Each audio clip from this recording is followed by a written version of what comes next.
Live, okay.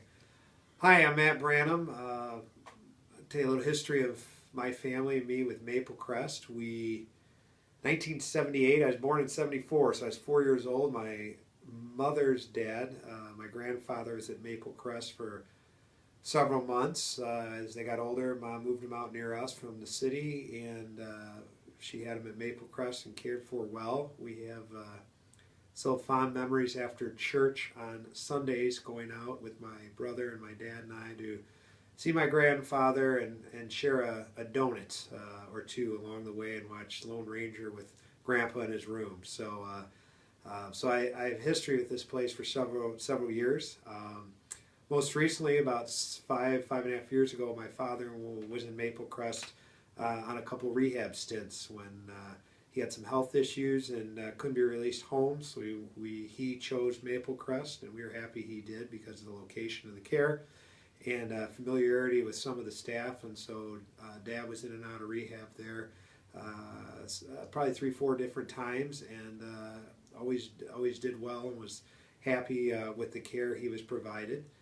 Most recently, my father-in-law, a little over a year ago, suffered a stroke and was not recovering very quickly, so he needed extended care. We weren't sure how long.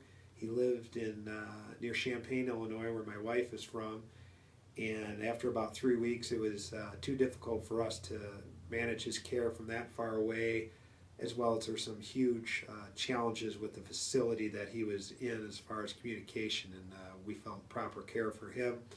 I placed a call into Mark Bright, who I know through Maple Crest, and Mark got me in touch with administration on a Thursday, and my father-in-law was up in Belvedere 48 hours later at Northwoods because there wasn't space in Maple Crest. We were happy at Northwoods, but Maple Crest was more convenient for our location with home and work, and then he was brought into Maple Crest and was starting to progress, and it looks like, unfortunately, now it's been a little over a year for the stroke, that Gary will be a long-term resident there.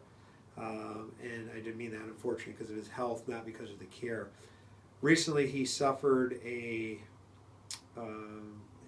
very open. His heart stopped. He didn't have a pulse. He turned blue.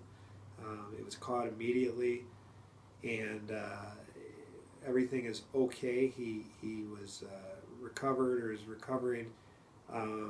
We appreciated the care at Maple Crest, but when there's a crisis and saw how the team reacted, from John to Anthony to Susan, who were all there, to continuing care that night and the next day, it just made me even that much more comfortable that my father-in-law was there and in good hands.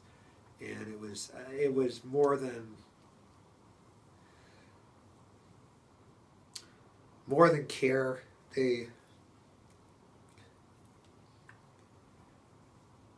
Gary, they treat him like family. You just tell. I mean, it wasn't a show. So we really, it's hard to say. Words don't go into the appreciation, but at the end of the day, we never questioned our choice. Bringing him up there, he's going to be there long term. And we're happy he's where he needs to be. And he enjoys it there, and he's a tough son of a gun, and they know it. And it still works well. So that's the history of my family and me with Maple Crest.